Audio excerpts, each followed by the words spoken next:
యేసు గోత్రం ఉంది ఇప్పుడు ఉంది. యోధా గోత్రపు సింహం ఆయన. యోధా గోత్రంలో నుంచి వచ్చాడు ఆయన. గొర్రె మీ యేసు ప్రభు యోధా గోత్రపు సింహమా? అసలు గోత్రం అంటే ఏంటో తెలుసారా మీ మొహానికి?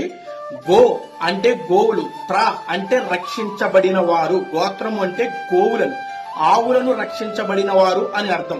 క్షీరసాగర మదనంలో 5 గోవులు కామధేనువు రూపంలో అవతరించాయి.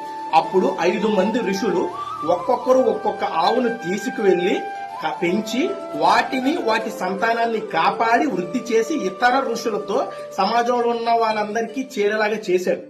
ఆవులను రక్షించినటువంటి ఋషుల పేర్ల మీదుగా గోత్రం ఏర్పడింది. ఈ విధంగా హిందువులందరికీ గోత్రనామాలు పుట్టినాయి. మరి మీ యేసుప్రభు యోధా గోత్రపు సింహం అయినప్పుడు యేసుప్రభు పూర్వీకులు హిందువులా? మరి ఈ లెక్కలెక్కేసుకుంటే మీ యేసుప్రభు కూడా ఒక హిందువే కదా? అరే ఒర్రి నా కొడక, దీనికి సమాధానం చెప్పరా? మీడియా ముందు కూర్చుని లోడ వాగడం కాదు. నీకు దమ్ముంటే ఈ వీడియోకి సమాధానం చెప్పరా నా కొడక.